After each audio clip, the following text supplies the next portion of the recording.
Why would she approve that transfer? The words drifted through my anesthesia fog, sharp enough to pierce the chemical haze. I wasn't supposed to hear them. My eyelids remained heavy, my body still tethered to unconsciousness as voices continued around me. It doesn't make sense. Paige never even requested to leave quality assurance. And to hazardous materials? Of all places? The HR director's voice dropped lower. Nobody chooses to go there. That's where careers dissolve. Well, the paperwork came through while she was prepped for surgery. Electronic signature and everything. Convenient timing. Wouldn't you say? A male voice, unfamiliar. Margot pushed it through personally. Margot Keene? She's been gunning for that promotion next quarter. The conversation cut off when someone noticed my fingers twitching. I forced my eyes open, blinking against harsh ceiling lights, and the room went silent. The nurse beside my bed patted my hand with practiced gentleness. There she is, she said brightly. Surgery went perfectly. Your appendix is out and you'll be back on your feet before you know it. I tried to speak, but my throat felt scraped raw. The HR director and the man she'd been speaking with exchanged glances before slipping out of my recovery room. 3 days later, as I was changing to leave the hospital, a different nurse helped me gather my belongings. She hesitated, clutching my discharge papers. I'm so sorry, she whispered. I didn't know she didn't tell you. My heart stumbled. Tell me what? She pulled the curtain shut and leaned closer. Your supervisor approved a department transfer while you were in surgery. Her eyes darted toward the door, one you never agreed to. The room tilted sideways. What are you talking about? My sister works in your company's HR. She mentioned it during our call last night. How unusual it was for someone to request a transfer to hazardous materials during emergency medical leave. She touched my arm, especially someone being fast-tracked for advancement. The floor beneath me seemed to disappear. 5 years of 60-hour weeks, of brilliant solutions that saved the company millions, of sacrificing weekends and relationships to climb from entry-level inspector to lead systems developer. All of it vaporized while I lay unconscious on an operating table. My invention. The automated inspection protocol I'd been perfecting for 3 years. The one Margot had suddenly taken intense interest in during the past month. The one that would revolutionize quality control across the industry. The one I was scheduled to present to the board next week. It can't be legal, I whispered, my surgical incision throbbing with each accelerated heartbeat. The nurse shook her head. I wish I could help more, but I thought you should know before you walk back in there. I gripped the edge of the hospital bed to steady myself, mind racing through options that all led to the same conclusion.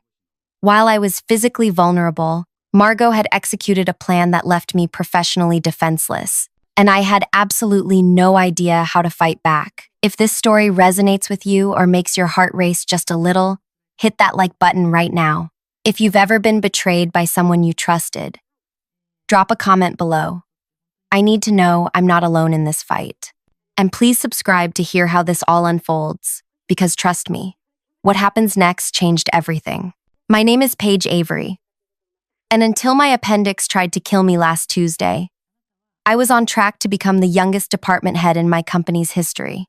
At 32, I designed a quality assurance system that could detect manufacturing defects with 99.8% accuracy, a vast improvement over the industry standard of 91%.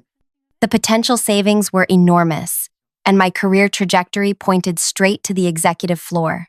I'd always been the person who noticed what others missed. As a child, I spotted pattern irregularities that confused even my math teacher father. In college, I double majored in engineering and computer science, graduating with honors despite working 30 hours weekly to cover tuition. When I joined the company, I was determined to transform theoretical knowledge into practical applications that mattered. My apartment walls were covered with whiteboards filled with algorithms and process flows. My dining table hadn't seen a proper meal in years, just takeout containers beside laptop stations and prototype sensors. I'd sacrificed everything for this career, believing the company valued merit above politics. Margot Keene became my supervisor 18 months ago. She arrived with impressive credentials and an intensity that initially inspired me. Her steel gray eyes missed nothing. Her questions probed deeply, and her expectations pushed everyone to work harder. I admired her until I noticed how she absorbed others' ideas during meetings, repackaging them as her own in presentations to upper management. Still, I trusted the system. My work spoke for itself. The data didn't lie. My inspection protocol reduced error rates so dramatically that implementation across all production lines would save the company over $20 million annually. The board meeting next week would cement my place in the company's future. But now, standing in my apartment after hospital discharge, I stared at the email notification on my phone. Workspace reassignment, basement level, hazardous materials division, section 7B. Effective immediately. I called Lena, my closest work friend. Her voice sounded strained when she answered. "I've been trying to reach you," she said quietly. "People are saying weird things, Paige. About my transfer, the one I never requested." Silence stretched between us. "Margot told everyone you'd been struggling with the pressure, that you asked for simpler responsibilities until you recovered." My laugh sounded hollow even to my own ears. I was unconscious when this transfer supposedly happened. How could I request anything? "That's what I thought," Lena whispered. "But Margot showed the team your inspection protocol presentation yesterday. She's taking it to the board herself now." The room around me blurred. "She can't. That's my work, my design, my algorithms. She's presenting it as a collaborative effort that she's been overseeing." "And Paige," Lena hesitated, "they've already moved someone into your workspace. Trey from Data Analytics. He's implementing your system under Margot's direction." My knees buckled. I sank onto my couch, surgical stitches pulling painfully against my skin. "I need to talk to HR. This has to be a mistake." "Be careful," Lena warned. "Margot's been friendly with the HR director lately. Very friendly." I ended the call and pressed my palms against my eyes, trying to steady my breathing. The magnitude of what was happening crystallized in that moment. This wasn't a misunderstanding. It was a calculated execution. My first day back, my entry badge redirected me to the basement level. The elevator doors opened to reveal concrete floors and industrial lighting. The air smelled of chemicals and dampness. A man in a safety vest approached, clipboard in hand. "Paige Avery? Welcome to Hazmat. I'm Troy." He didn't offer his hand. "Orientation starts in 5 minutes. You'll need to complete safety certification before handling any materials." "There's been a mistake," I said, my voice steadier than I felt. "I never requested this transfer. I work in quality assurance." Troy's expression softened slightly. "Look, I don't know what happened upstairs, but down here, we just focus on doing our job safely. The paperwork says you're mine now." He handed me a thick manual. "Read this by tomorrow. First shift starts at 5 a.m.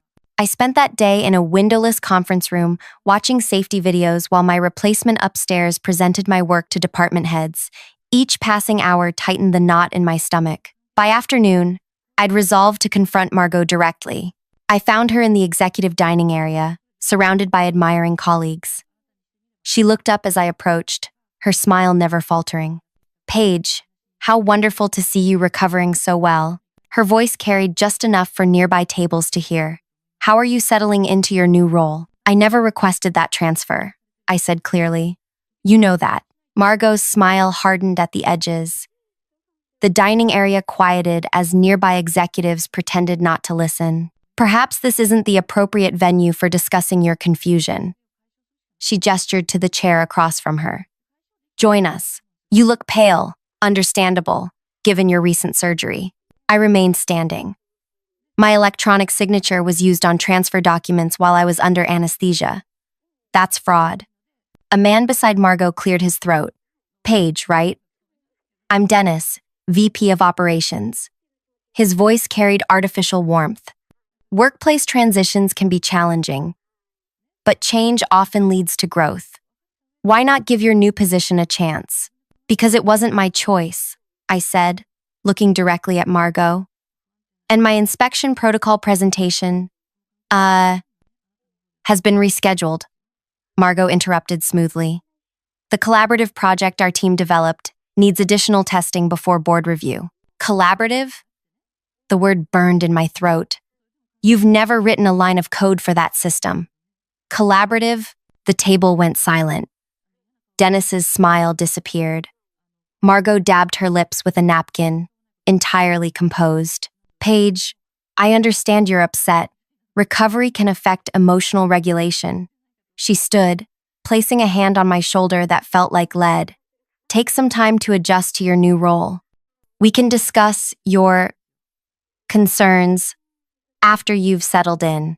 She guided me away from the table, her fingers digging into my shoulder. When we reached the hallway, her whisper was glacial. Your performance metrics simply didn't justify your position. This reassignment better matches your limited capabilities. She released me, straightening her jacket. I'd focus on learning hazardous materials handling if I were you. It's quite different from sitting at a desk all day. I will be. She walked away, heels clicking against marble floors, leaving me standing alone. Several colleagues who had witnessed the exchange hurried past, avoiding eye contact. That night, I sat in my bathtub fully clothed, letting shower water rain down until it ran cold. My career trajectory had been severed as cleanly as my appendix. The hazardous materials division operated in a separate world from the rest of the company.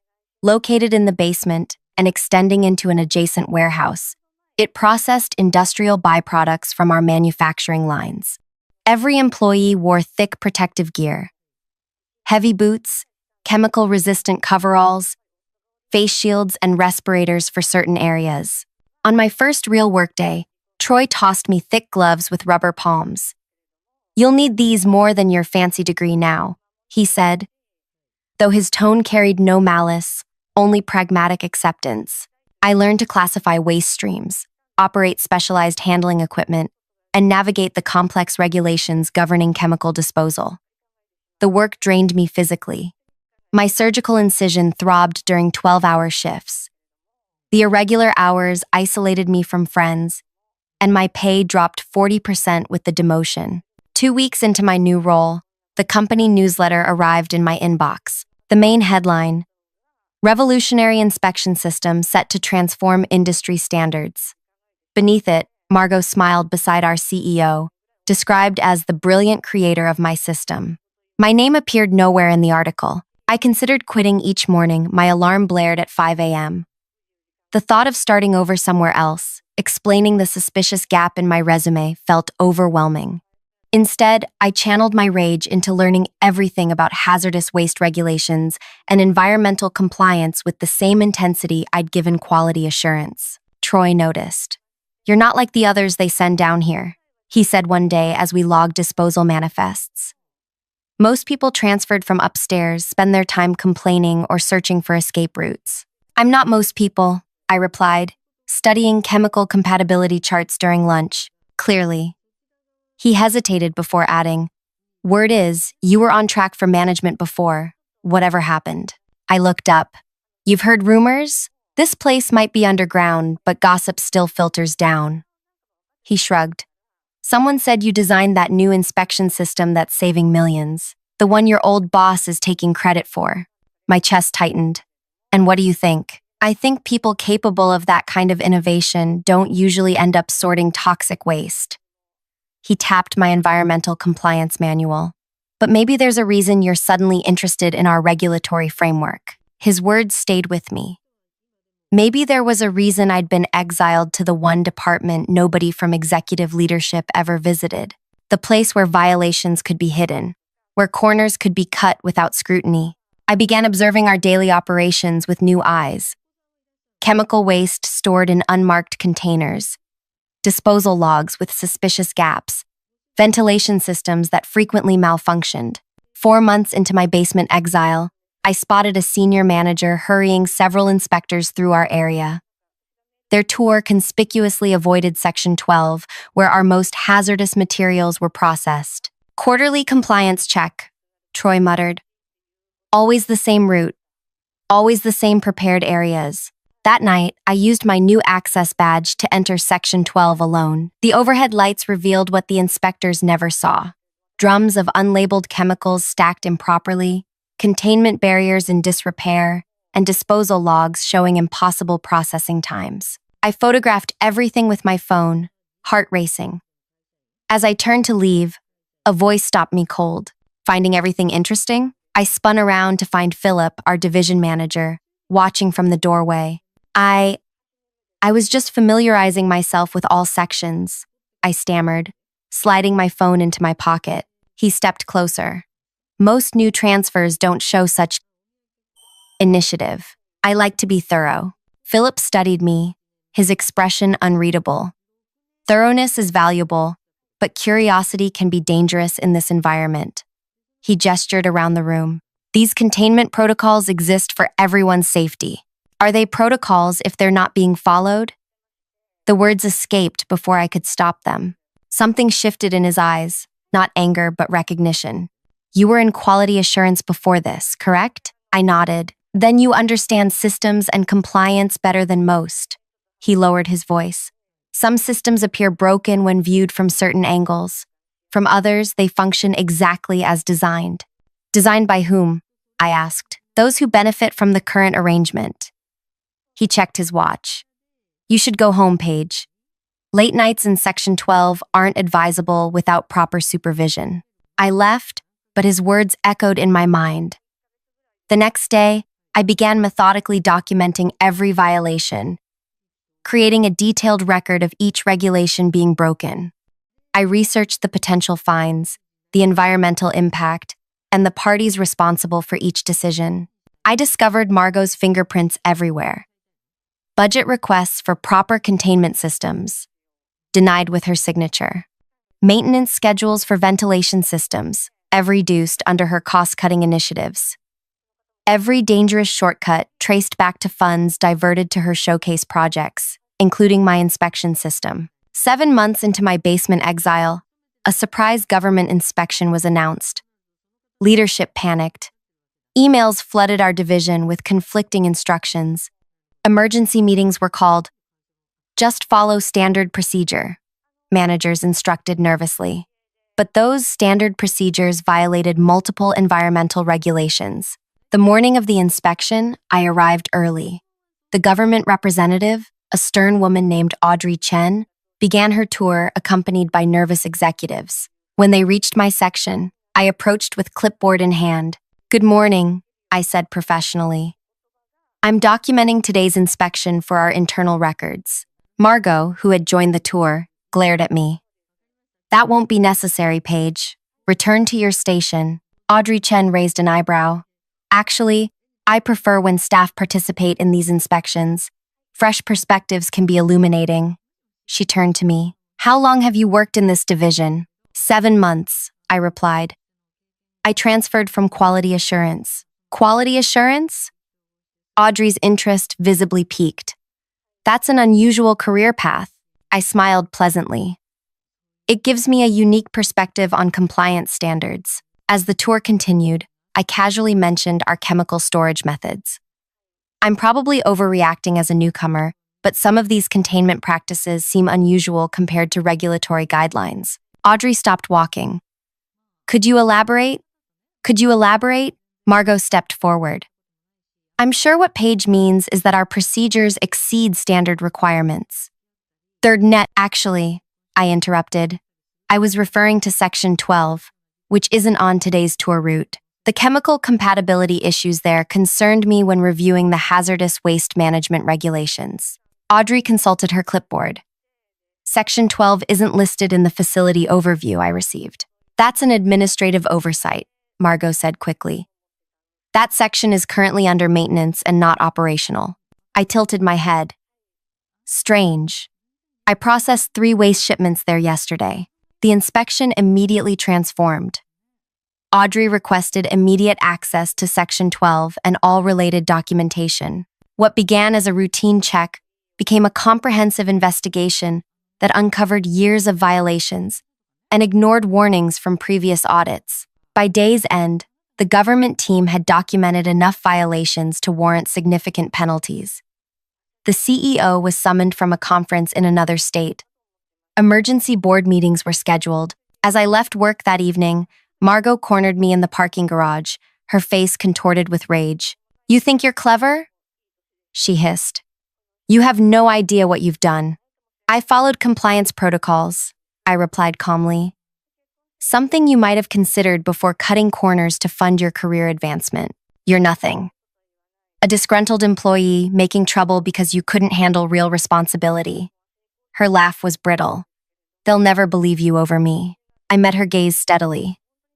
We'll see about that. So, don't threaten me, she snarled, stepping closer. I built my career by eliminating obstacles. People who cross me tend to regret it. Is that what happened to Michael Torres? I asked quietly. Her face paled. What did you say? Your previous assistant. The one whose mental health concerns you reported to HR right after he questioned your budget allocations. Before you transferred him to customer complaints and he eventually quit. I smiled. I've made some interesting discoveries in the compliance archives. Patterns emerge when you know where to look. She backed away. You're delusional, maybe. Or maybe I'm just thorough. I walked toward my car. See you at tomorrow's board meeting, Margot. As I drove home, my hands trembled on the steering wheel. The confrontation had left me shaken but resolute.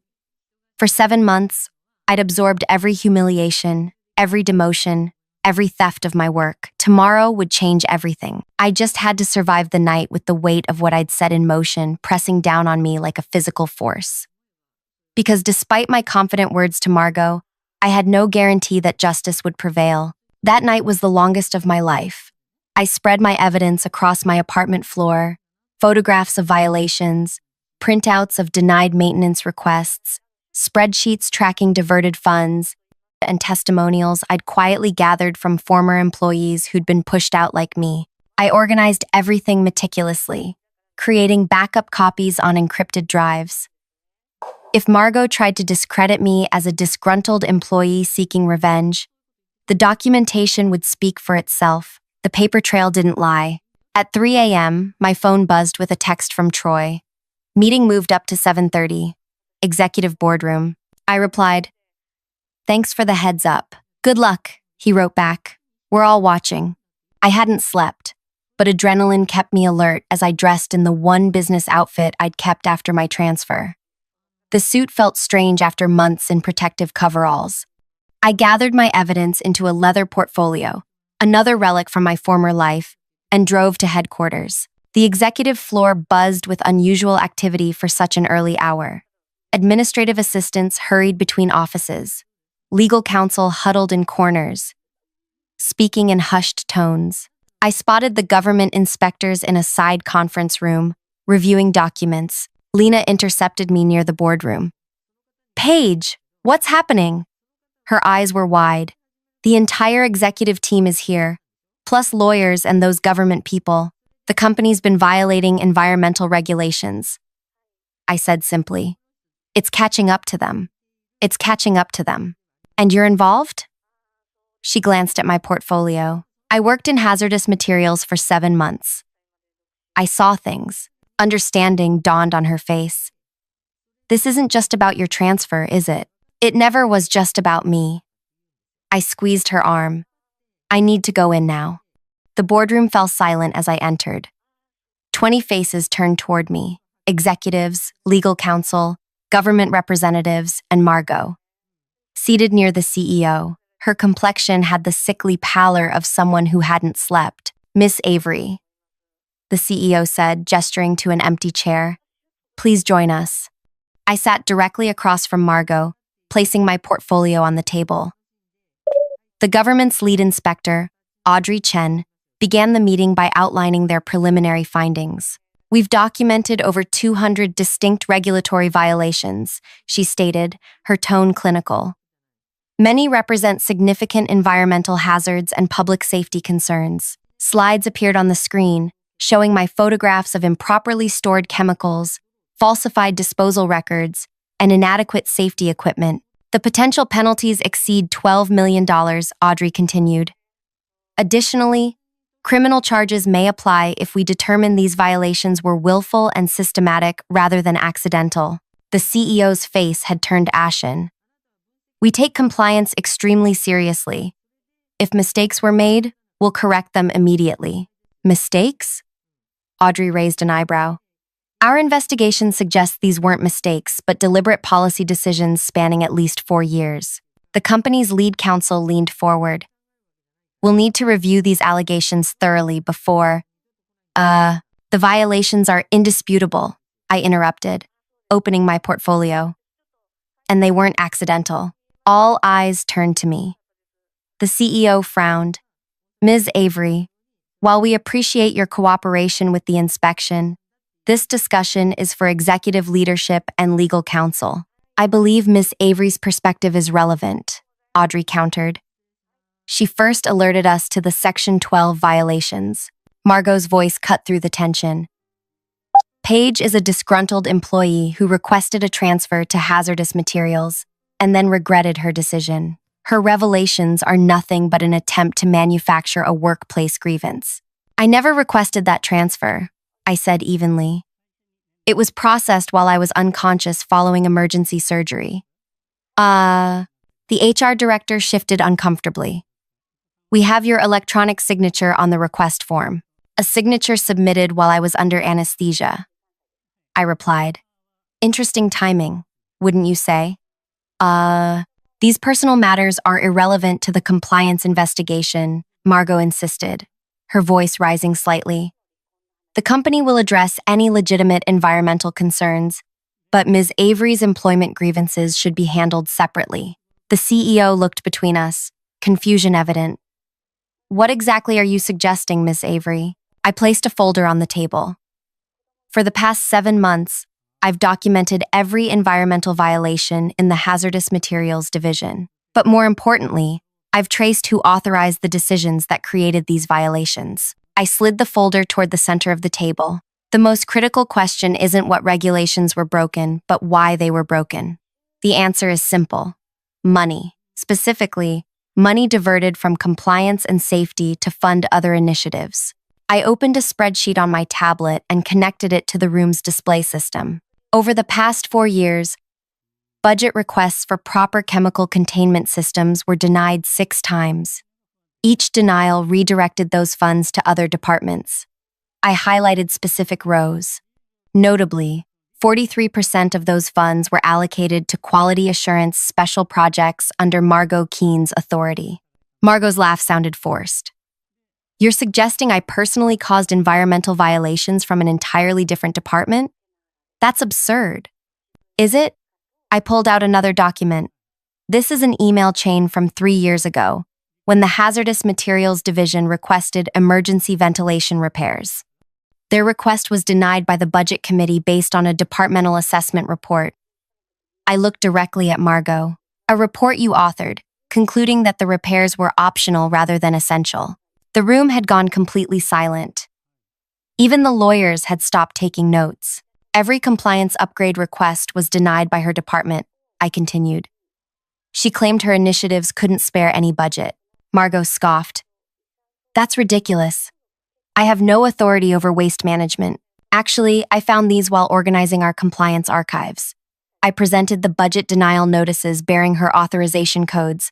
It's surprising what you discover when you're transferred somewhere unexpected.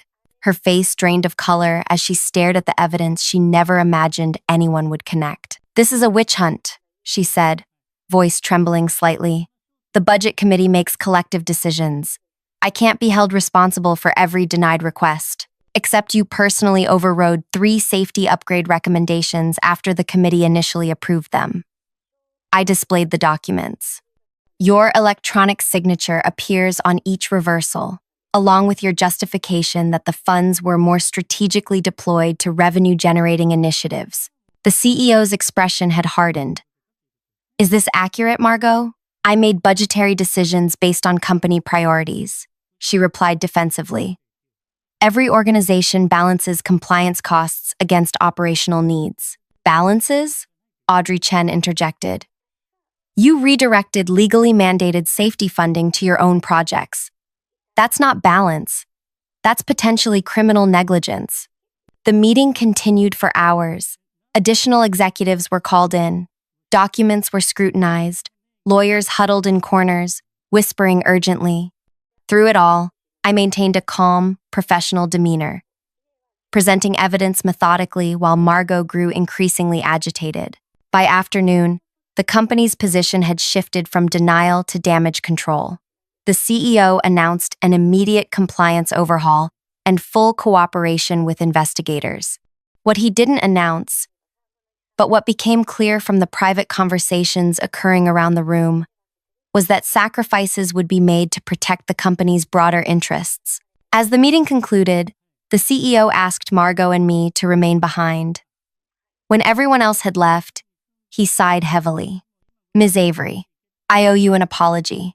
Your transfer will be reversed immediately, with appropriate compensation for the irregularities in how it was handled."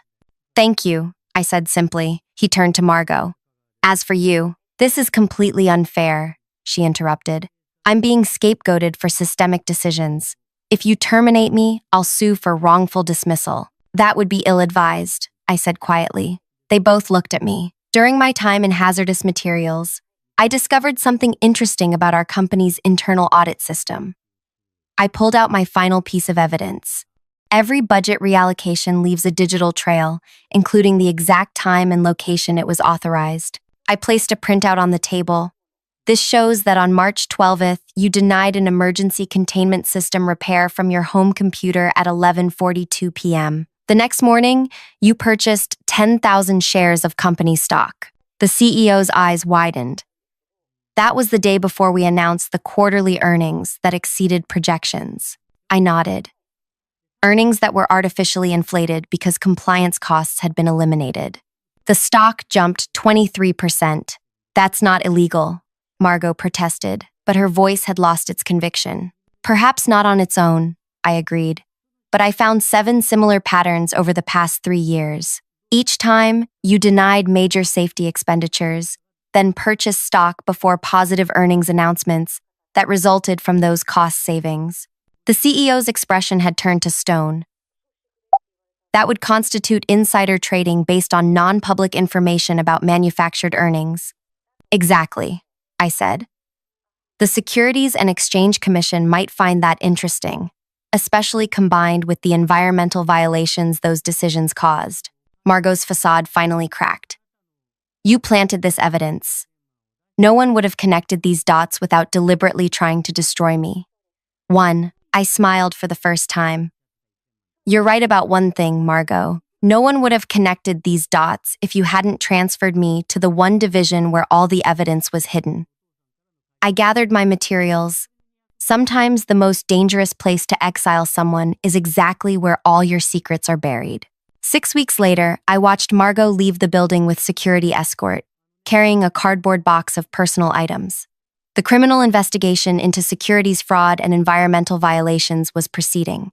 My inspection system had been officially credited to me, with a formal acknowledgement from the company and a substantial compensation package for the administrative error regarding my transfer. As I settled back into my rightful department, now with a promotion and my own team, the HR director approached my new office. "I never understood why she would approve that transfer," she said, helping me arrange my workspace. "But I suppose some people forget that even toxic substances eventually find their proper containers." I nodded as I placed my nameplate on the desk. The company newsletter lay open beside it, featuring an article about our new environmental compliance initiatives. Initiatives I would help implement with my intimate knowledge of where the problems lurked. "You know what's ironic?" I said, looking out my window at the view Margot once enjoyed. "If she'd just shared credit for my inspection system, I would never have discovered what was happening in hazardous materials." "Greed makes people careless," the HR director replied. "Not careless," I corrected. "Arrogant." She thought I was finished, that I'd either quit or stay buried forever. She never imagined I'd use what she taught me about ruthlessness. As the HR director left, I sat at my desk and opened my computer. A message from Troy in hazardous materials appeared. "Division's unrecognizable now. Safety equipment actually works. People saying you're the reason. Thanks." I smiled and began typing my response. Sometimes the most powerful revenge isn't destroying your enemy, but transforming the system they corrupted. Margot had taught me ambition. Her betrayal had taught me purpose. In the end, the appendix that had nearly killed me had given me the greatest gift, the chance to see what truly lay beneath the company's polished surface, and the opportunity to cut out the real disease. If this story moved you or made you think about the workplaces we navigate every day, please hit that like button. Have you ever witnessed someone's attempt to bury you actually give you the tools to rise higher? Share your experience in the comments below. And if you want more stories about justice, finding its way through unexpected paths, subscribe now. Sometimes our greatest setbacks hide the seeds of our most powerful comebacks. I'd love to hear your thoughts on how you've turned adversity into advantage in your own life.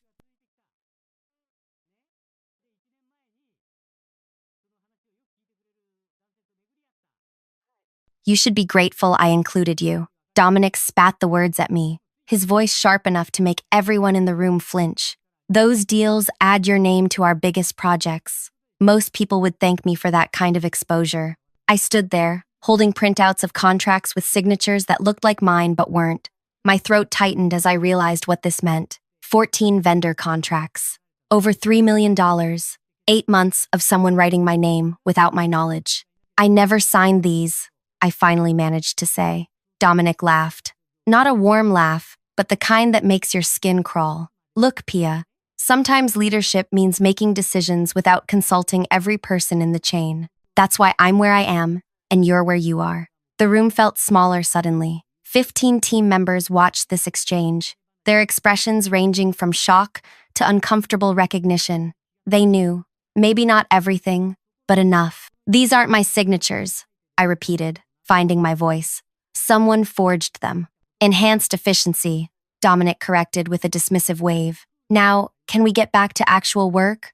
Or would you like to complain more about being included in our biggest wins? Before we continue further, thank you for following this journey with me.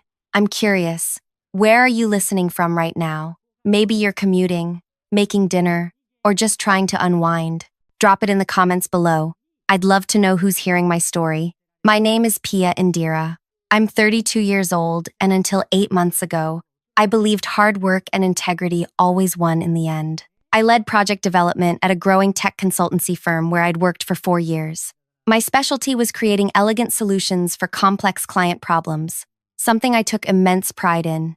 I was the person who stayed late without being asked, the one who fixed emergencies on weekends, the teammate who helped others meet their deadlines. My colleagues called me the problem solver. My boss, Dominic, called me reliable, which I once thought was a compliment. That morning had begun like any other. I arrived early, made tea at the little station by the window, and settled at my desk to review client requirements for an upcoming pitch. Then my phone rang. "Hello, is this Pia Indira?" A friendly voice asked. "Yes, speaking." "Great. This is Vince from Oakwood Supply. I wanted to discuss the delivery schedule changes you requested for the Horizon implementation." I paused. "I'm sorry. Which implementation?" Silence hung between us for a moment. "The Horizon project? The vendor contract you signed 2 months ago?"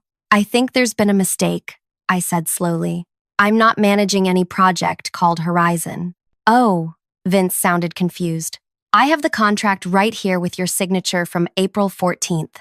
It's for custom interface components valued at $247,000. My stomach tightened. "Could you send me a copy of that contract?" "Sure thing. What email should I use?" "What email should I use?"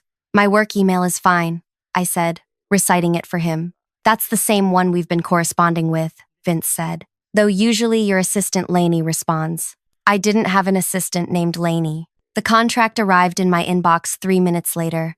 There, at the bottom, was what appeared to be my signature, except I'd never seen this document before in my life. The signature looked like mine, but with subtle differences only I would notice. I immediately searched my email for previous correspondence about this Horizon project. Nothing. I checked our internal project management system. Nothing under my assigned projects. But when I searched the entire system for Horizon, I found it, listed under Dominic's management portfolio, with me designated as project lead, despite having zero knowledge of its existence. A cold feeling spread through me. I dug deeper and discovered 3 more projects I supposedly led, but had never heard of. By lunch, I'd uncovered 8 contract signatures that weren't mine. I approached Maya, our senior account manager and someone I trusted.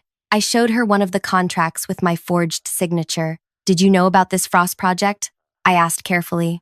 Maya glanced at the document, then at me. "Yeah, Dominic mentioned you were heading it while juggling your other assignments. I was impressed you were managing so much. I've never seen this contract before today," I said quietly. Maya's expression shifted from confusion to concern. "But your name is on all the vendor paperwork. Dominic's been highlighting these projects in leadership meetings for months, talking about your department's expanded capacity. By day's end, I discovered 14 separate vendor contracts, worth over $3 million, all bearing forgeries of my signature, all dated within the past 8 months.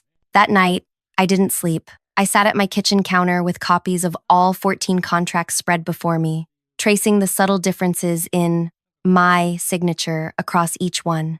Some nearly perfect, others rushed, all fake. If any project failed, those signatures would point directly to me as the responsible party. Someone else had gambled with my professional reputation without my consent. The next morning, I arrived earlier than usual. Raj, our technical manager, was the only other person there. "You're here early," he commented. "Needed a quiet moment to think," I replied. Then, keeping my voice casual, "Hey, what have you heard about the Horizon implementation? The interface overhaul? It's ambitious, especially considering the client's budget constraints. Between us," he lowered his voice, "the vendor costs seem unusually high for what we're getting." "What do you mean?" "Well, comparable components on previous projects cost about 40% less. But nobody questions success, right? Dominic keeps bringing in these big contracts. The executive team is happy." I nodded thoughtfully. "Who approved the vendor selection?" "You did," Raj said, looking confused. "Your signature is on all the paperwork." The pieces started fitting together. My boss wasn't just signing my name. He was creating a safety net. If these risky projects succeeded, he'd take the credit. If they failed, evidence would point to me. When I confronted Dominic in our one-on-one meeting later that day, his reaction told me everything. "We need to discuss these signatures," I said, placing one contract on his desk. He glanced at it, then stared at me without a hint of remorse. "There's nothing to discuss. Projects are moving forward, clients are happy, and your name is getting noticed. Stop making problems where there aren't any." "This is forgery," I said firmly. "This is business," he countered. "Everyone's making money. The executive team is thrilled with our department's growth. Your bonus will reflect that success." I never approved these vendors or their rates. Dominic leaned back in his chair. "Look, Pia, you're good at the technical stuff, but I understand the bigger picture. These vendors have relationships that benefit our long-term positioning. Sometimes that costs more upfront." "What relationships?" I pressed. His expression hardened. "This conversation is over. I've got a leadership call in 5 minutes." Every day after that felt heavier than the last. I thought about reporting everything but worried about becoming a target. Dominic had been with the company for 10 years. He played golf with the CEO. I was just a team lead with a solid track record but no powerful allies. Then I realized something so simple it almost made me laugh. My signature, my actual signature, was all over legitimate company documents. The real thing existed in personnel files, on previous contracts, on countless approved timesheets. Nobody had bothered to compare the forgeries against authenticated records. For the next month, I devoted myself to learning everything about our company's approval processes. I spoke with Keisha in accounting about payment authorizations, with Wei in purchasing about vendor selection procedures, and with several trusted colleagues about past projects. I discovered something interesting. Our company had clear policies requiring multiple validations for vendor contracts. Policies that had somehow been circumvented 14 separate times. The quarterly business review approached, with senior leadership and the entire team present. Dominic had prepared extensively, ready to showcase another round of successful projects under his management. I arrived that morning with a single folded paper in my pocket and determination in my heart. When everyone assembled for the quarterly review, the conference room buzzed with conversation. Executives from other departments mingled with our team members.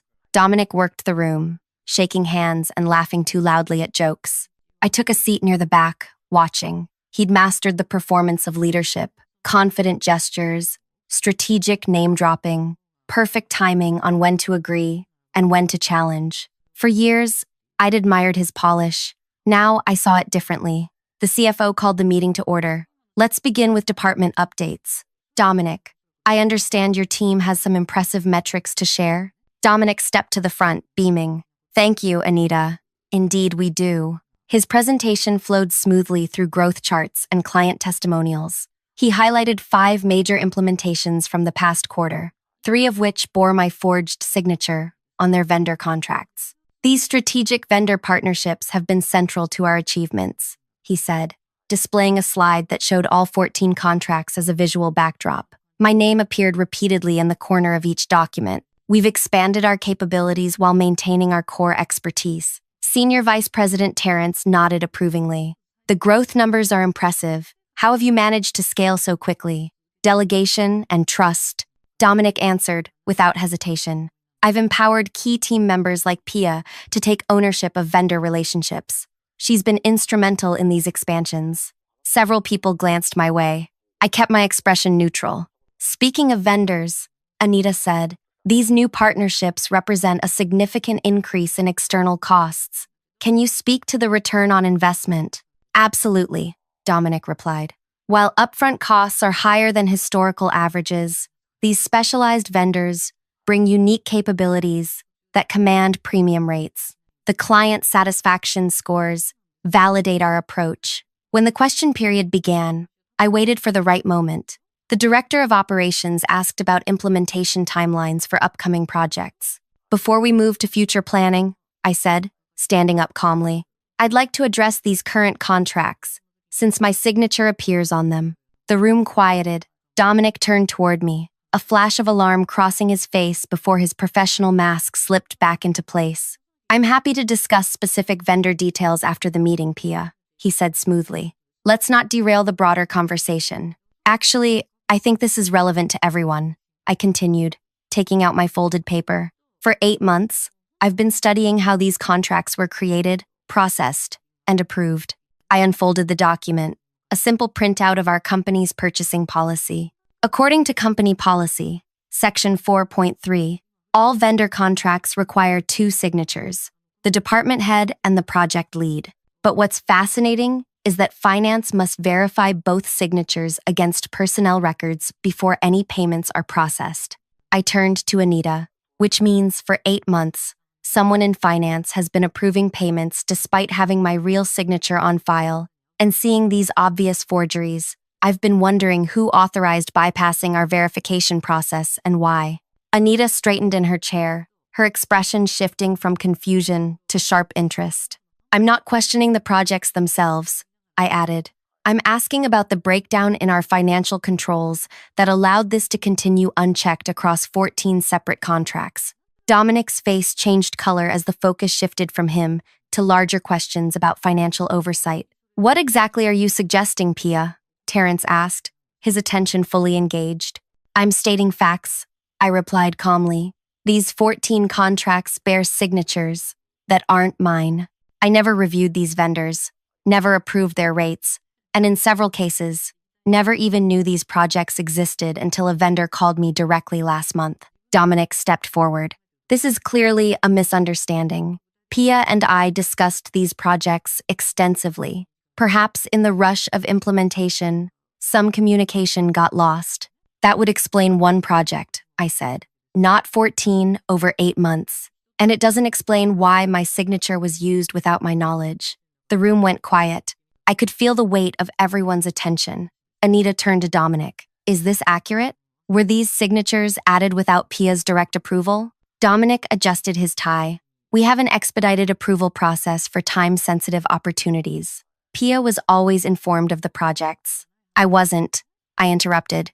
And the signature process was simply to maintain workflow efficiency, he continued, ignoring me. The executive team approved this streamlined approach last year. Anita frowned. I don't recall any policy changes to our signature verification requirements. It was discussed during the strategic planning retreat, Dominic insisted. Ask Terrence. All eyes turned to the senior VP, who looked perplexed. We discussed accelerated approval workflows, but not bypassing signature verification. That would create significant compliance issues. I spoke again, keeping my voice even. 3 weeks ago, I pulled the activity logs from our project management system. For 8 of these 14 projects, my user account was never granted access until after the contracts were signed. I literally couldn't have known about them. Murmurs spread through the room. I continued. Furthermore, I've compared the market rates for similar vendor services.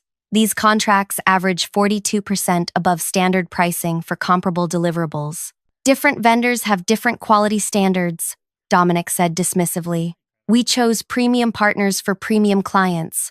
Then why keep the project lead in the dark? I asked. Why forge signatures instead of getting proper approvals? Terrence raised his hand to pause the back and forth. This is serious. Anita, I think we need to pause this meeting and convene the compliance team immediately. Agreed, the CFO said, starting to gather her materials. Dominic, Pia, please stay. Everyone else will reschedule the remainder of today's agenda. As people filed out, the tension in the room thickened. Dominic stared at me with barely concealed fury. I met his gaze without flinching. When only the 3 of us and Terrence remained, Anita spoke first. Dominic, I need you to explain exactly what happened with these signatures. This is a witch hunt, he replied. Pia is ambitious. She's seen how successful these projects have been and now wants to distance herself from the decisions while claiming I acted inappropriately. That doesn't address the signatures, Terrence noted. In fast-moving business environments, sometimes paperwork follows after decisions are made, Dominic argued. Pia and I had verbal agreements. The signatures were administrative formalities. Formalities that carry legal weight, Anita pointed out, and potentially expose our company to serious liability. I stayed quiet, letting them talk. I'd said what I needed to say. Now the focus was exactly where it belonged, on the breakdown of financial controls. What do these vendors actually provide? Terrence asked suddenly. Specialized technical components, Dominic answered quickly. Advanced interface modules, proprietary algorithms, custom analytics frameworks. And how were these vendors selected? Anita pressed. Dominic hesitated. Standard evaluation process. They offer unique capabilities. Who ran the evaluation? I asked. His eyes flashed with irritation. My team evaluated several options. Which team members specifically? Anita asked. Look, this is getting ridiculous, Dominic snapped. I've brought in millions in new business. Our department's growth outpaces every other division. Instead of interrogating me, you should be asking how we can replicate this success. By forging signatures? I asked quietly. Terrence held up his hand again. We need to take this methodically. Anita, please engage internal audit to review all 14 contracts, their approval processes, and payment histories. She nodded. We'll need to notify legal as well. This is unnecessary, Dominic protested. It's standard procedure for any financial control question, Terrence replied firmly. Nothing personal, just governance. As they discussed next steps, I watched Dominic's confident facade begin to crack. His leg bounced nervously under the table. He checked his phone repeatedly. Tiny beads of sweat formed at his hairline. I thought about the 4 years I'd spent working for him, the weekends I'd sacrificed, the ideas he'd presented as his own, the promotions that went to others while I remained too valuable in my current role. After the meeting, Dominic cornered me in the hallway. You've made a serious mistake, he hissed. I was helping your career. Now you've torpedoed both our futures. I didn't forge anyone's signature, I replied simply. You think the executive team cares about technicalities? They care about results. I delivered those. You just created a problem nobody wanted to deal with. Financial fraud is more than a technicality, I said. He leaned closer. Do you really think you can win this? I've been here 10 years. I've built relationships you can't imagine. When this blows over, you'll be the troublemaker no one wants to work with. I looked him directly in the eyes. Why were you paying these vendors 42% above market rate? Something flickered across his face. Surprise, then worry. You should be careful with accusations, he said, his voice lower now. It's not an accusation. It's a question about vendor selection criteria. I kept my tone professional. One, the audit team will certainly ask. He stepped back. This conversation is over. As he walked away, I noticed his normally confident stride was slightly off balance. The next 3 weeks were tense but revealing. Internal audit requested interviews with everyone involved in the 14 projects. They collected documentation, email histories, and meeting notes. The investigation expanded beyond just the signatures to examine the entire vendor selection and management process. I cooperated fully, providing everything they asked for, including copies of the system access logs and my detailed analysis of vendor pricing discrepancies. I also shared something else I'd discovered. 6 of the 14 vendors were less than a year old, with minimal online presence and no verifiable client references beyond our company. Meanwhile, Dominic worked frantically to maintain control. He sent frequent team emails highlighting department successes. He organized unnecessary status meetings where he emphasized everyone's interdependence. But most revealing was how he began constructing a narrative about misunderstandings and delegation gone wrong. In our growth phase, some processes became informal, he explained during one team meeting. I take responsibility for not maintaining stricter documentation. Moving forward, we'll implement additional oversight. People weren't buying it. The atmosphere changed as more details emerged. Team members who had once competed for Dominic's approval now avoided being associated with him. When he entered rooms, conversations paused. 4 weeks into the investigation, I received an email from Terrence, requesting a private meeting the following morning. I arrived at his office, unsure what to expect. "Pia," he greeted me. "Thank you for coming. Please, have a seat." His expression gave nothing away. My heart pounded as I sat down, wondering if Dominic had somehow turned the situation around. "The audit team has completed their preliminary findings," Terrence began. "I wanted to speak with you before the official report is circulated." I nodded, trying to appear calmer than I felt. "They've confirmed that all 14 signatures were indeed forgeries," he continued, "but that's just the beginning. They've uncovered a pattern that raises significant concerns about these vendor relationships." He slid a folder across his desk. "These 6 vendors, they all trace back to the same registered agent. And when we examined the banking information," Terrence paused, studying my reaction. "The payment approvals were manipulated to bypass standard verification. Someone with administrative access altered the workflow to skip secondary review." I let this sink in. "What happens next?" "The board meets tomorrow to review the complete findings. They'll determine appropriate actions." He leaned forward. "What I need to know from you is this. How long have you suspected there was more to this than just your forged signature?" I considered my answer carefully. I've had questions for years about how certain decisions were made, but nothing concrete. When I discovered the forged signatures last month, I initially thought it was just Dominic taking shortcuts to get things done. I opened the folder Terrence had given me, but when I looked into the vendor pricing, the disparities were too significant to ignore.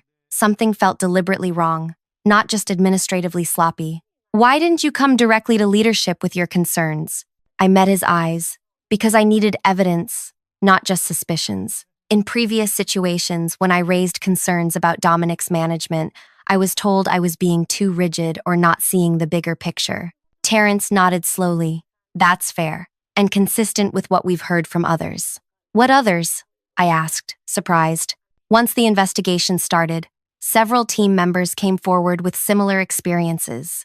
Decisions made in their name, credit redirected, warnings dismissed. He sighed. "We're seeing a pattern that goes well beyond these 14 contracts." I hadn't expected that. I'd been so focused on my own situation that I hadn't considered others might have similar stories. "There's something else you should know," Terrence continued. "The audit team traced where the payments to those 6 suspicious vendors ultimately went." My breath caught, and, through a series of transfers, significant portions ended up in an offshore account linked to a small investment company. The beneficial owner of that company appears to be Dominic's brother-in-law. The realization hit me like a physical force. This wasn't just about taking shortcuts or claiming credit. It was actual fraud. "We don't have complete confirmation yet," Terrence cautioned, "but the evidence is compelling. Criminal charges are possible." "I never imagined it would go this far," I admitted. "I just wanted the signature forgery to stop." "You did exactly what you should have," Terrence assured me. "You identified a serious control failure and brought it to appropriate attention. The rest," he gestured to the folder, "the rest is on those who made these choices." As I left his office, my mind raced. This had started with my signature being used without permission. Now it had uncovered what appeared to be a sophisticated fraud scheme. The following day passed in a blur of interviews and documentation requests. The next morning, an all-staff email announced a mandatory department meeting at 2 p.m. When I arrived, the atmosphere was thick with tension. Dominic was nowhere to be seen. Anita and Terrence sat at the front of the room alongside Elena from legal and a woman I recognized from human resources. Terrence began once everyone was seated. "Thank you for coming on short notice. We have some significant departmental changes to announce." Anita took over. Effective immediately, Dominic Carter is no longer with the company. A ripple of whispers spread through the room. Though many had suspected something was coming, hearing it stated so directly was still shocking. "We understand this creates uncertainty," Terrence continued. "Leadership changes are challenging under any circumstances, and the nature of this particular transition makes it especially difficult." Elena from legal spoke next. "While we cannot discuss all details for confidentiality and ongoing investigation reasons, we want to be as transparent as possible. A routine review identified serious policy violations and potential financial improprieties. We're working with appropriate authorities to address these issues." "What happens to current projects?" someone asked. "All active work continues," Anita assured everyone. "We're implementing temporary leadership structures while we assess permanent solutions." After covering immediate concerns, Terrence added, "This situation has also highlighted the need to strengthen our internal controls and create safer channels for raising concerns." The meeting concluded with assurances of support and requests for patience during the transition. As people filed out, Maya caught up with me. "You knew, didn't you?" she asked quietly. "I knew something wasn't right," I answered. "I had no idea how far it went." "Everyone's saying you're the one who caught him," she continued, "that you tracked the money somehow." I shook my head. "I just asked questions about signature verification. The audit team did the real detective work." "Still," Maya said, "you stood up when no one else did. That took courage." 2 days later, I received another meeting request, this time with Anita, Terrence, and the CEO, Jerome. My stomach knotted as I walked to the executive floor. Despite reassurances, part of me still feared becoming collateral damage in this mess. Jerome greeted me warmly. "Pia, thank you for coming.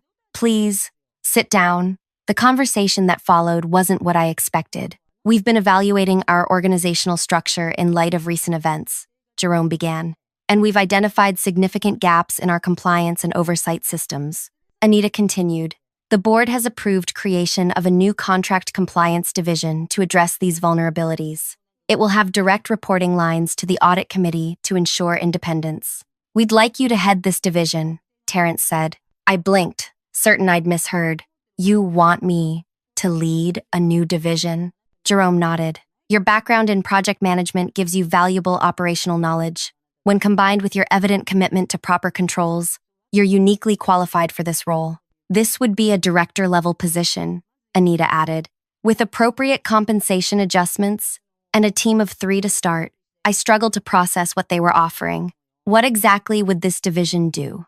"Develop and implement stronger verification processes for all vendor relationships," Jerome explained. "Create training on contract compliance. Perform spot audits to ensure adherence. And most importantly, establish an early warning system for inconsistencies." "You found a serious flaw in our system," Terrence said. "We want you to help make sure it never happens again."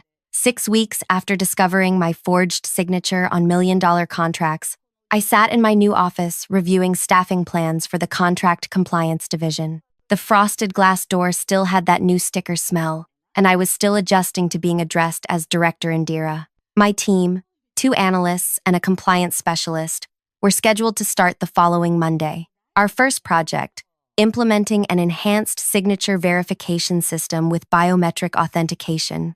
A knock at my door interrupted my planning. I looked up to see Wei from purchasing. "Got a minute?" he asked. "Of course," I replied, gesturing to the chair across from my desk. Wei sat down, looking slightly uncomfortable. "I wanted to talk to you about something strange with a new vendor application that came across my desk yesterday." "What about it?" "The pricing seemed excessive for standard components. When I questioned it, the department head got defensive. said I was slowing down an urgent client need. Wei hesitated. It reminded me of how Dominic used to respond. I felt a chill. Which department? Client services. The paperwork was pushed by their new senior director, the one who just transferred from the East Coast office. Wei nodded. And here's where it gets interesting. I did some checking on the vendor. They were established 3 months ago. Minimal history. But their bank routing information matched another vendor in our system, one of the 6 connected to Dominic's scheme. I straightened in my chair. Send me everything you have. I'll take it from here. There's something else. Wei added. I heard from a friend in the East Coast office. Apparently, their previous senior director left under mysterious circumstances, financial irregularities that were quietly handled. And they sent us that director's replacement without disclosure. I finished. The implications clear. Exactly. After Wei left, I pulled up the company directory. The new senior director had an impressive resume and recommendations from multiple executives. But now I wondered, how thoroughly had anyone checked? How many other Dominics might be operating throughout the company, protected by impressive results and powerful connections?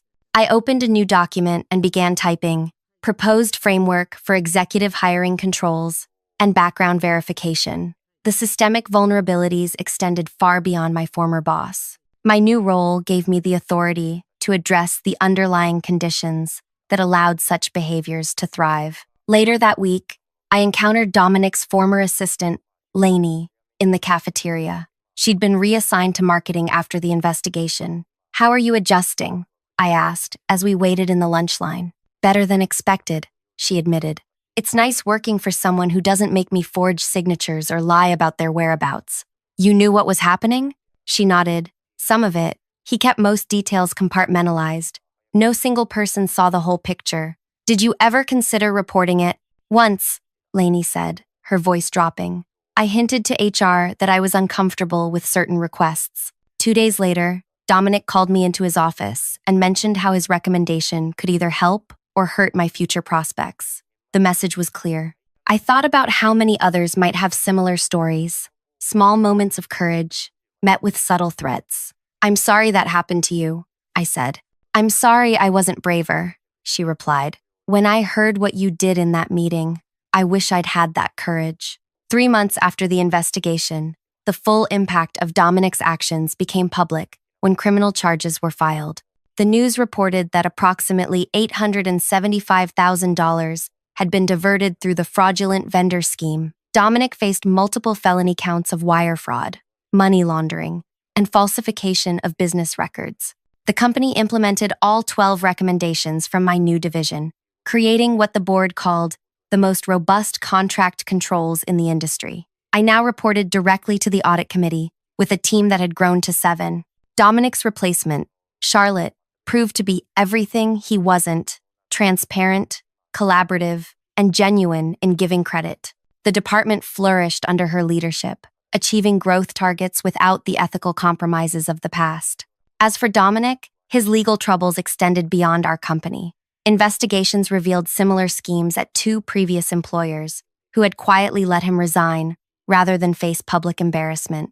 His carefully constructed reputation crumbled as the full pattern emerged. 1 year after that fateful quarterly meeting, I received an unexpected email, a court notice that Dominic had accepted a plea deal.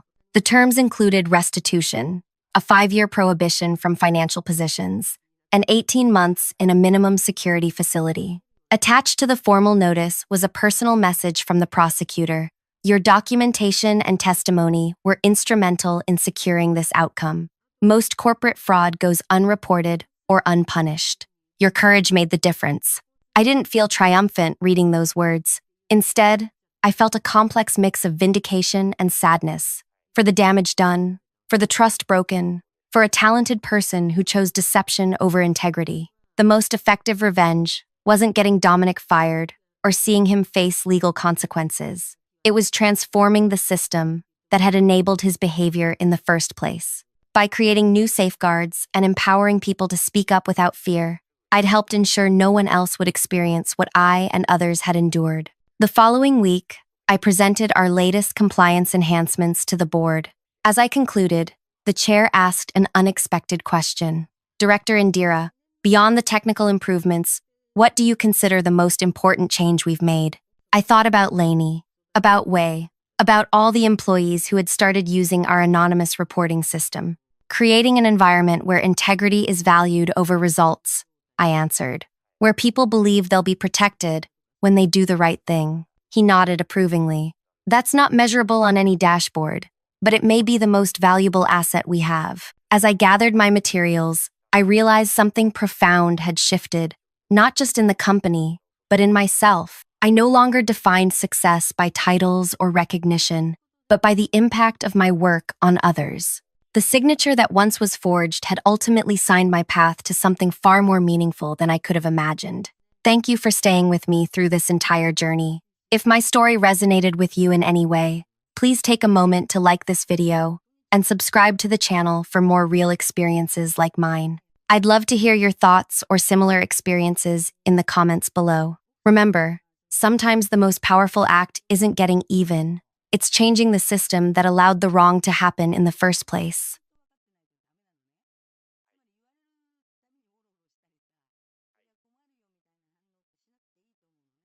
You're too curious for your own good.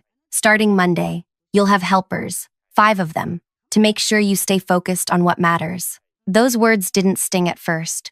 They burned slowly, like poison spreading through veins. I replayed them every night for weeks, lying awake while my husband slept peacefully beside me. Helpers. He called them helpers. Like I was a child who couldn't be trusted with scissors. Like I was dangerous, simply for asking where $400,000 went. But here's what kept me awake those nights. It wasn't anger. It was the image of Benton, a 53-year-old machine operator, climbing a 30-foot ladder with a harness so worn I could see threads hanging loose. It was the sound of Louisa asking me for the 7th time when the new gloves would arrive, her fingers wrapped in duct tape because the fabric had worn through to skin. It was knowing that 800 people walked into that building every morning, trusting me to keep them safe, and I had failed them. Not because I didn't care, because someone made sure I couldn't. What would you do if speaking up meant being watched every second of every day? When asking one question turned your life into a surveillance operation? Before we go further into what happened next, I want to say something.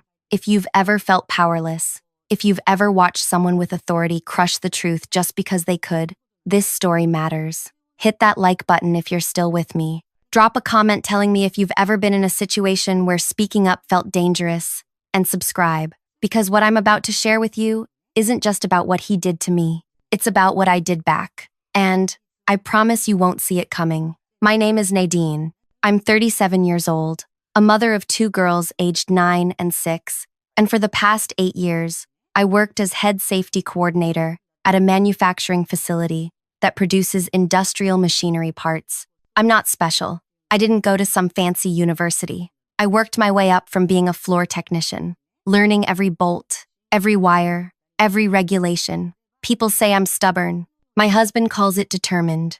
My mother always said I got it from my grandmother, who once sat outside a government office for 12 days straight until they processed her late husband's pension paperwork. Maybe it's in my blood, this inability to let injustice just sit there, comfortable and unchallenged. The thing about me is I notice details. Always have. As a kid, I could tell when my father had a bad day at work before he even spoke, just by the way he set down his keys. I could tell when my daughters were getting sick 2 days before symptoms showed, just by subtle changes in their energy. This skill made me excellent at my job. I spotted hazards before accidents happened. I caught equipment failures before they became fatal. That same skill is exactly what made me a problem. 3 months before my boss assigned those 5 watchers, life felt normal. I drove to work at 6:30 each morning, stopped at a small family-owned coffee shop where the owner, an elderly man named Tomas, knew I took my coffee with cream and 1 sugar. I'd arrive at the facility by 7, do my rounds, check in with department heads, review incident reports, and plan safety training sessions. My daughters had their routines. My husband, Daniel, worked as an elementary school teacher. We had Friday movie nights and Sunday morning pancakes. Nothing extraordinary, just life. The quarterly budget meeting happened on a Tuesday in March. 12 people sat in that room. Department heads, the plant manager, the financial controller, and my boss, who served as the facility director. His name was Caldwell. and he'd held that position for 6 years. People respected him. He gave speeches about worker welfare and company values. He approved birthday cakes for employees and sent flowers when someone's family member died. On paper, he was exactly what a leader should be. The financial controller, a nervous woman named Piper, who always clicked her pen repeatedly during presentations, walked us through budget allocations, infrastructure upgrades, raw material costs, equipment maintenance, employee benefits. Then she reached my department. Safety and compliance, she said, her pen clicking 3 times. 400,000 allocated last quarter. Current expenditure shows full utilization. I looked at my notes. Full utilization meant the equipment I'd requested should have arrived. The harness systems rated for high-altitude work, the upgraded ventilation units for the chemical processing area, the fire suppression installations for the new Eastern Wing, the industrial-grade protective gear for welding stations. None of it had come. I raised my hand. Piper, can you clarify what that expenditure covered? I haven't received delivery confirmations for most of the approved items. The room went quiet. Not the comfortable quiet of people thinking. The uncomfortable quiet of people wishing someone hadn't spoken. Piper's pen clicking accelerated. The purchase orders went through. I can send you the documentation. I'd appreciate that, I said. Because workers keep asking me when equipment arrives, and I don't have answers. Caldwell smiled. He had this way of smiling that looked warm but felt empty, like painted-on sunshine. Nadine, sometimes there are supply chain delays. These things take time. We're monitoring it. For $400,000 worth of critical safety equipment, over 3 months? I kept my voice level, professional. That seems unusual. I'll look into it personally, he said, still smiling. Let's move on to the next item. The meeting ended 20 minutes later. People filed out quickly, avoiding my eyes.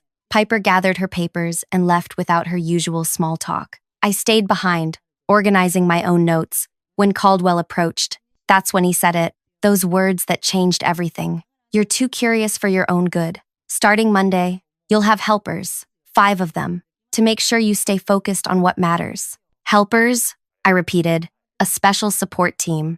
They'll ensure you're maximizing your efficiency.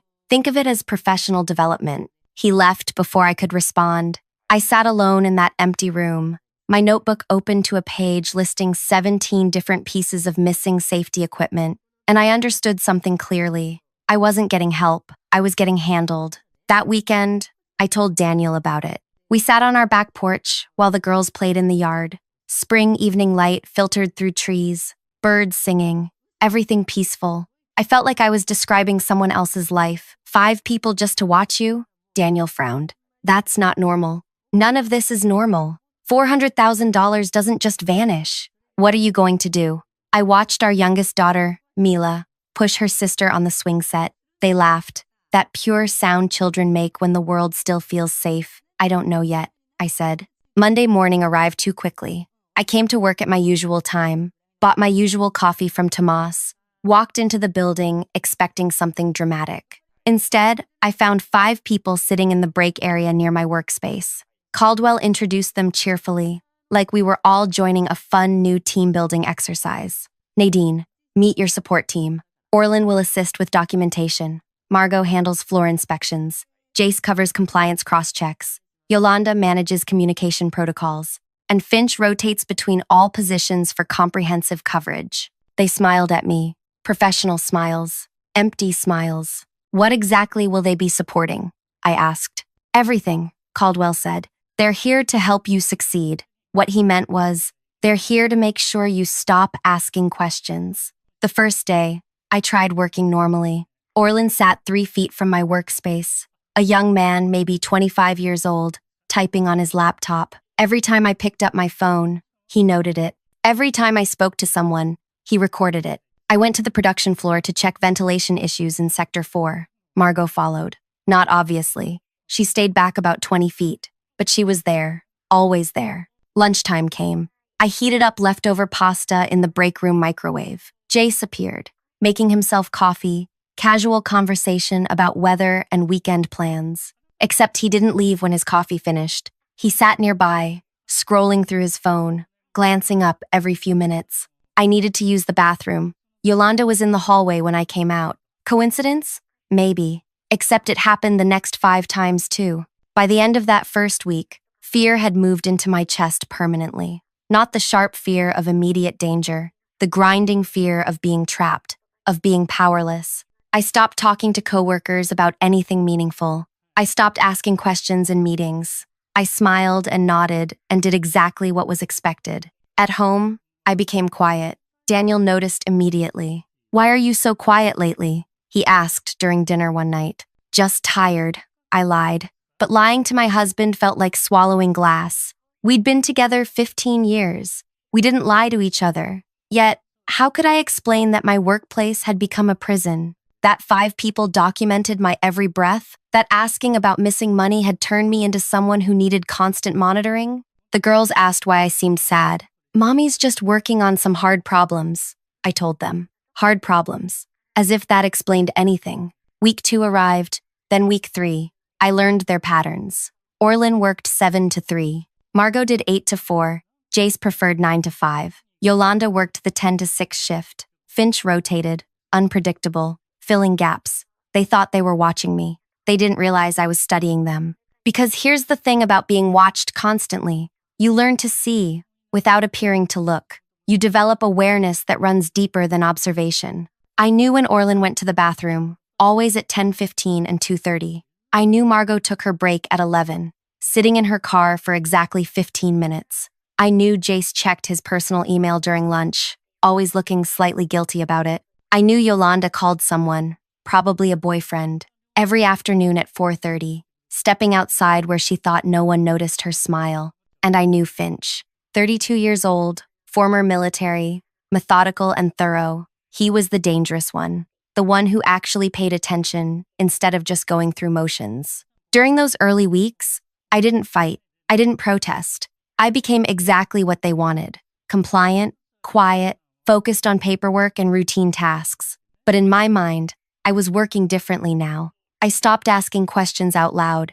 I started finding answers in silence. Week 3, something clicked. I was reviewing public property records for an entirely unrelated reason, checking ownership details on a nearby lot where we were considering expanding the facility.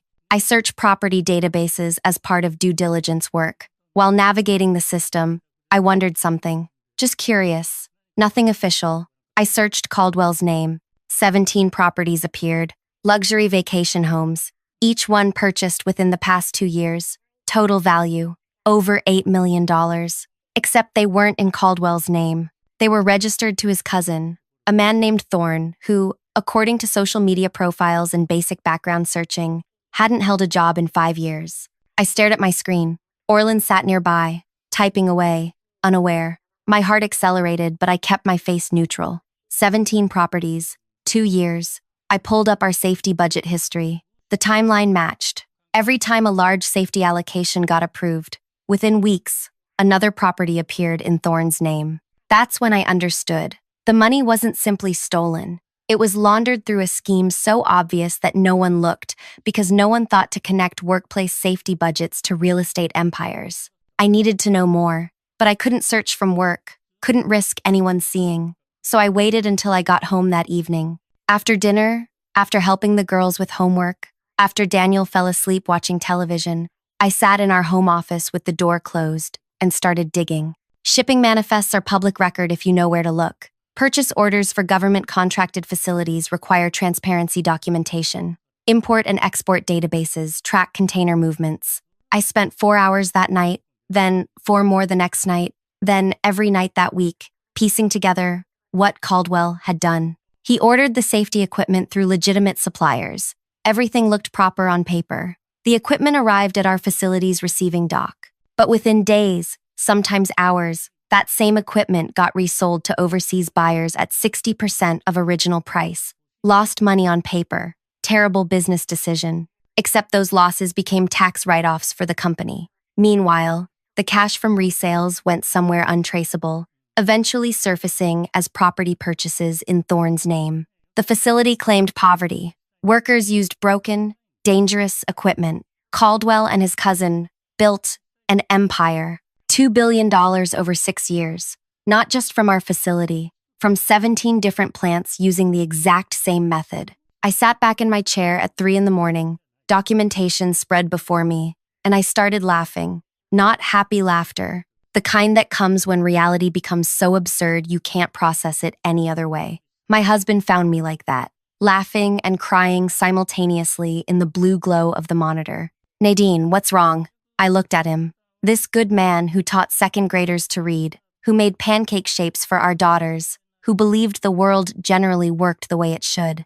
How could I explain that I'd just uncovered a massive criminal operation, and the proof sat in public databases anyone could access, but no one ever looked? Daniel, I said slowly, I need to tell you something, and I need you to listen to the whole thing before you respond. I told him everything. He listened, his expression shifting from confusion to disbelief to anger to fear. When I finished, he sat silent for a long moment. You need to report this, he finally said. To who? Caldwell runs the facility. His people watch me constantly. If I go to local authorities, he'll know before I finish the conversation.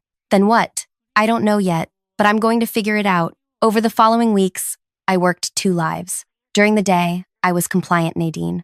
I filed reports, conducted routine safety checks, smiled at my watchers, never raised suspicion. I was so cooperative that even Finch seemed to relax slightly. But at night, I built something else.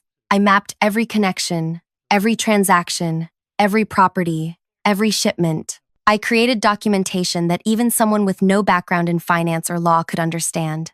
I made it airtight. Week 9 arrived, and I did something simple, something that seemed completely unrelated. I joined the local community board that reviews business permits and safety compliance. It was volunteer work, public service. The watchers noted it in their reports, but saw no threat. Why would they? The board dealt with small business licenses and neighborhood zoning issues. Nothing that touched Caldwell's operation.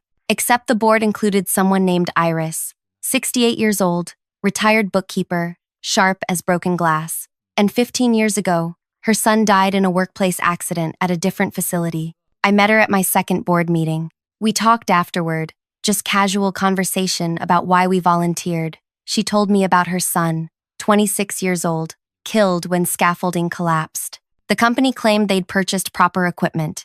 Investigation showed the equipment never existed. No one ever faced charges. The company paid a fine. Life moved on. Except for Iris. Life stopped that day. I do this work, she said quietly, because maybe I can prevent another mother from losing her child the way I lost mine. I looked at this woman, her eyes carrying 15 years of grief, and I made a decision. Iris, I said, I need to tell you something, and I think you're going to want to sit down. We sat in the parking lot of that community center for 3 hours. I showed her everything on my laptop, every document, every property, every transaction. She didn't cry. She didn't rage. She just absorbed it all with the focus of someone who'd been waiting 15 years for this exact moment. The facility where my son died, she said finally. What was its name? I pulled up my expanded research, showed her the list of 17 facilities using the same scheme. Her son's former workplace was number 4 on that list. He died, she whispered, because someone stole the money that should have saved his life. Yes, she looked at me. What do you need? I need people who care more about justice than fear.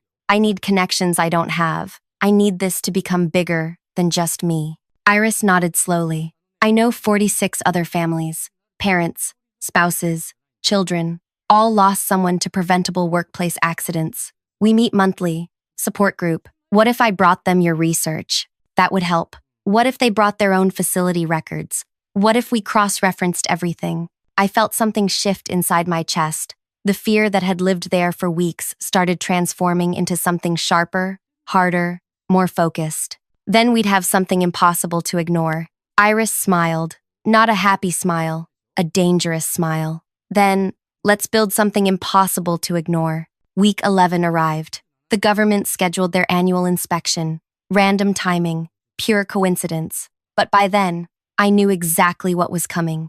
Because for 10 weeks, while 5 people watched my every move during the day, I'd spent my nights building something they never saw coming. 47 families, 8 manufacturing facilities, coordinated documentation, journalists contacted, legislators informed, lawyers mobilized. Not by me alone. by a network of people who'd been waiting years for someone to finally connect the pieces.